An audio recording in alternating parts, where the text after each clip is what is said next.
Track number 1 जीव चेतन ज्ञायक।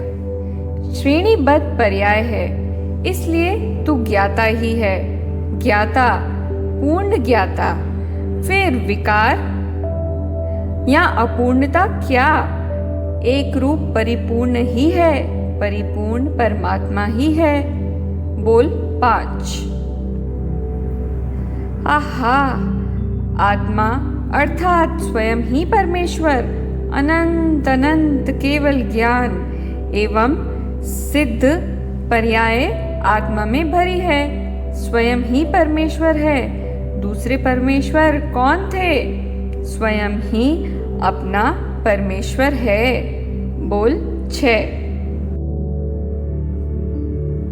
श्रोता, यह आत्मा भगवान की जाति का ही है। पूज्य गुरुदेव, यह भगवान ही है। भगवान की जाति का क्या? भगवान ही है। श्रोता, साहब, आपने तो भगवान ही बना दिया। पूज्य गुरुदेव, बनाया नहीं है, वह भगवान ही है। भगवान है ऐसा बतलाया। बोल 17।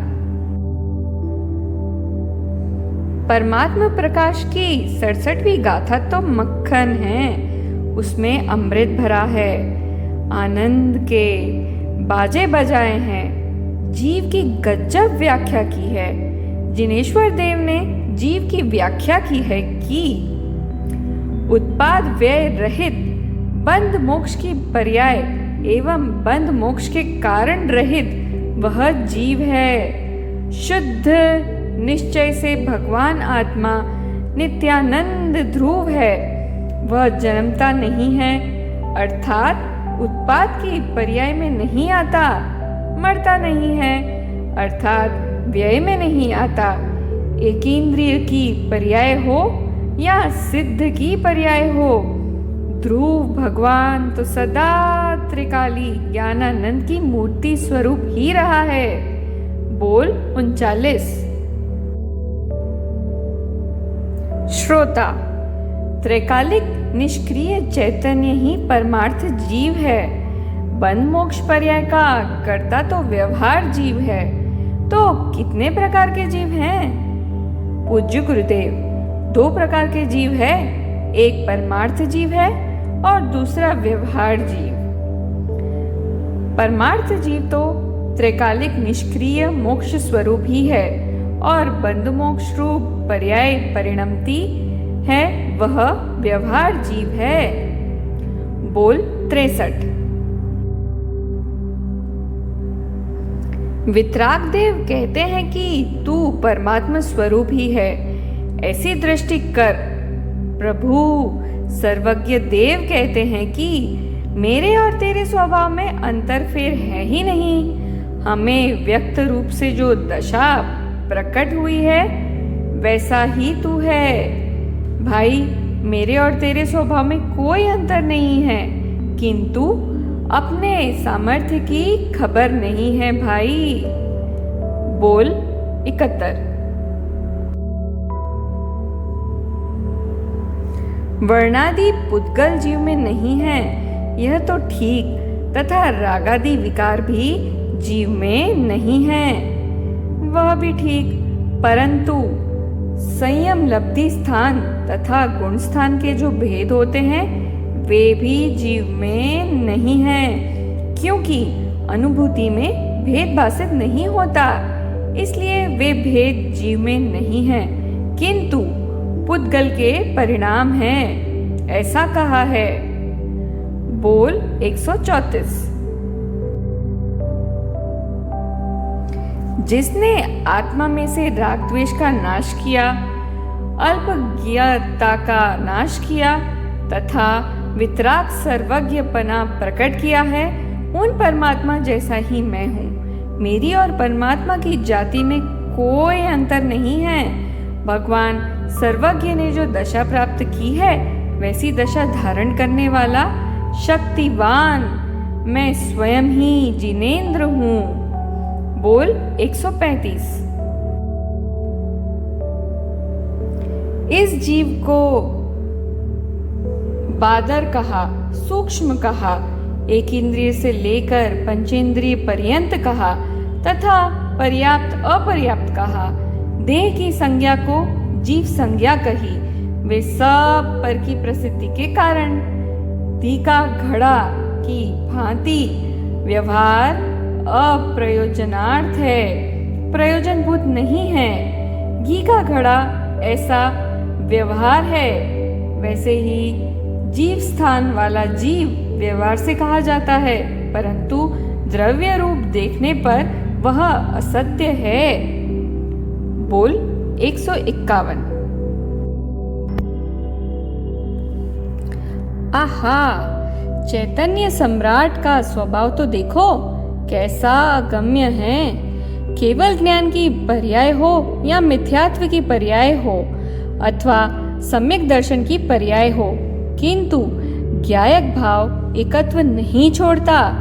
ज्ञायक भाव तो ज्ञायक रूप ही रहा है।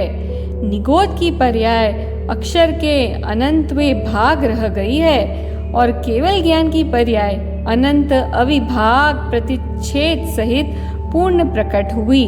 तथापि ज्ञायक चैतन्य ज्योति एकत्व को नहीं छोड़ती। स्वर्ग, नर्क, निगोद आदि अनेक पर्याय में रहने पर भी चैतन्य ज्योति एकत्व नहीं छोड़ती।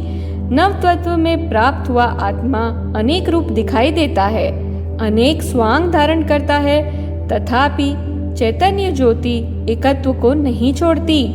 आर्त रौद्र ध्यान के अनेक रूप विचित्र शुभाशुभ भावों के बंधन में आने पर भी चैतन्य ज्योति कभी एकत्व को नहीं छोड़ती। आहा, ज्ञान ज्योति नव तत्वों की संतति में आने पर भी अनेक स्वांग धारण करने पर भी अपना एकत्व नहीं छोड़ती। अहो, जिसका क्षेत्र मर्यादित होने पर भी, जिसके काल का अनंत नहीं है, जिसके गुणों का अंत नहीं है, ऐसी अनंत स्वभावी चैतन्य ज्योति सदा एक रूप चैतन्य स्वरूप ही रही है। आत्मा वस्तु ही गंभीर स्वभावी है। उसकी गंभीरता भाषित न हो तब तक सच्ची महिमा नहीं आती। उसकी गंभीरता भाषने पर आत्मा की ऐसी महिमा आती है कि वह महिमा आते आते विकल्पों को लांघ जाती है। विकल्पों तोड़ना नहीं पड़ता, किंतु टूट जाता है और अतीन्द्रिय आनंद का अनुभव होता है। बोल 168। जिसमें से केवल ज्ञान की अनंत पर्यायें प्रवाहित हो, इतना वह है।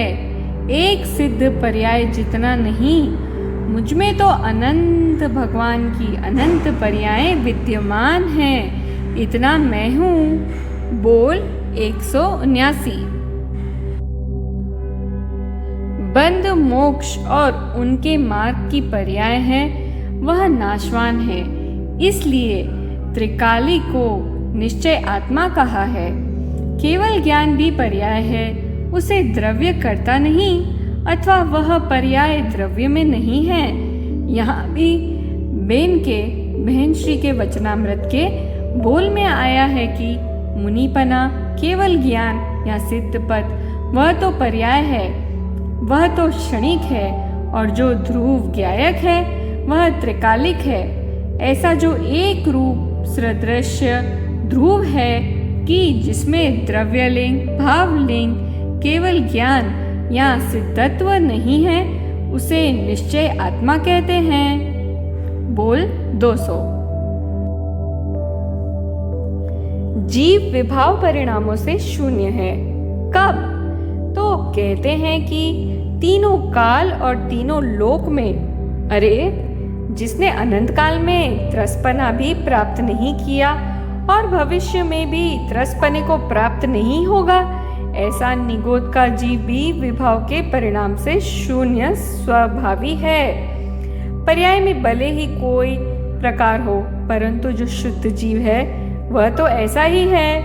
तीन काल और तीन लोक में जो जीव है वह ऐसा ही है, अर्थात विभाव परिणाम से शून्य शुद्ध जीव है। वर्तमान काल में शुद्ध है या भविष्य में होगा तब शुद्ध है, ऐसा नहीं, परंतु तीनों लोक का भगवान स्वरूप शुद्ध चैतन्य आत्मा है। भले ही पांचम या छठ काल हो और भले ही चाहे कसाई होकर गायों को काटता हो, परंतु भीतर जो आत्मा है वह भगवत स्वरूप है, शुद्ध है। पर्याय में चाहे जैसे परिणाम हुए, परंतु भगवान है वह उसमें आता ही नहीं है। किस दृष्टि से? पर्याय दृष्टि से नहीं भाई, शुद्ध निश्चय नई की दृष्टि से। त्रिकाल आनंद कंद प्रभु शुद्ध है और वही भूतार्थ है। बोल 282। 4 शरण भूत में आत्मा ही शरण रूप है। चित चैतन्य चंद्रमा सत्स्वरूप है, शाश्वत है। वह रचेगा किसे? वह ज्ञान सृष्टि की रचना करता है। उस ज्ञान की रचना करते करते केवल ज्ञान हो जाता है। बोल 318। शरीर को घटा दो, पुण्य पाप को घटा दो, अल्पज्ञता को घटा दो, तो घटाते घटाते जो शेष रह जाए वह संपूर्ण आत्मा है। यह आत्मा कैसा है कि परमात्मा स्वरूप भगवान है, जो कि समस्त जगत का स्व और पर का प्रकाशक है, ज्ञाता है, ज्ञातृत्व का पुंज है। आत्मा 3 काल 3 लोक, अनंत आत्मा तथा अनंत परमाणु, अनंत सिद्ध तथा अनंत निगोद के जीवों को जानने वाला है, प्रकाशक है। भीतर जो राग आता है होता है उसका प्रकाशक है, समस्त विश्व का प्रकाशक है। इसलिए आत्मा विश्व समय है, सर्व पदार्थ को विश्व को प्रकाशने वाला विश्व समय भगवान आत्मा है। बोल 674। अनादि काल से तू अपनी दुख की दशा में रम रहा है। इस आत्मा की वर्तमान दशा में भले ही विकार हो, परंतु जिस प्रकार लिंडी पीपल रंग में काली और आकार में छोटी होने पर भी स्वभाव से पूरी चर परी और पूरी हरी है, उसी प्रकार शरीर के प्रमाण में आकार तथा पर्याय में मलिनता होने पर भी तू स्वभाव से परिपूर्ण है, भगवान है। प्रभु, तुझ में पूर्ण परमात्मा शक्ति पड़ी है। भीतर अतीन्द्रिय आनंद का पर्वत खड़ा है। स्वयं समय सारभूत भगवान परमात्मा है। अनंत ज्ञान, अनंत आनंद स्वरूप पूर्ण परमात्मा है। बोल 713। भाई, तू बिल्कुल निवृत्त पदार्थ है, रिक्त है, विकार एवं पुण्य पाप से रहित है, ज्ञान और आनंद से परिपूर्ण है। तू विकार करे तो पर्याय में दिखाई देता है, वस्तु में तो विकार है ही कहाँ। बोल 825। मैं चैतन्य राग को छुआ ही नहीं। अंतर की दृष्टि में राग का त्याग है। संसार के उदय भाव को आत्मा ने कभी छुआ ही नहीं। ऐसी वस्तु को आत्मा कहते हैं। बोल 1023। प्रत्येक आत्मा भगवान स्वरूप है, प्रज्ञा ब्रह्म स्वरूप, चैतन्य रसकंद है। आहा, इस समय वर्षा ऋतु में तो हरी घास बहुत है, उस पर बिना कारण पांव रखकर कुचलते हुए चलना वह नहीं होना चाहिए भाई। उस एक सूक्ष्म टुकड़े में असंख्यात जीव है, वे सब भगवान स्वरूप है। बोल 1026।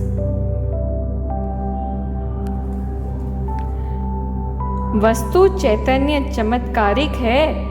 चैतन्य द्रव्य में से अनंतानंद काल से पर्याय उत्पन्न होने पर भी चैतन्य द्रव्य में किंचित मात्र न्यूनता या हीनता नहीं आई है। निगोद की दशा में अति अल्प विकास रहने से चैतन्य द्रव्य में किंचित मात्र वृद्धि नहीं होती।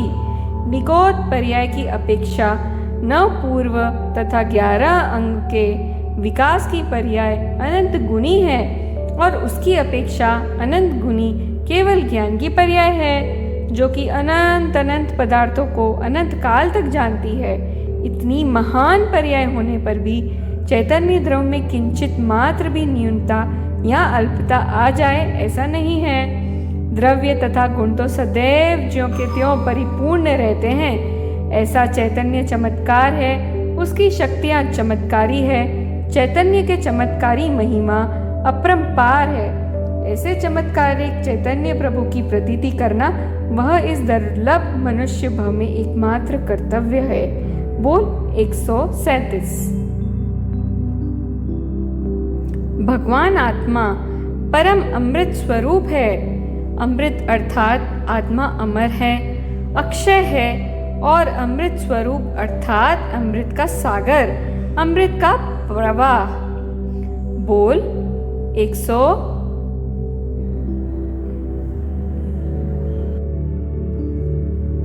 कितने ही लोगों को ऐसा लगेगा कि यह तो सामर्थ्य से बाहर की बात है। अरे सामर्थ्य से बाहर की क्या, एक समय में केवल ज्ञान प्राप्त करे इतनी उसकी सामर्थ्य है। यह तो हाथी के ऊपर फूल रखने जैसी सरल बात है। बोल 1111।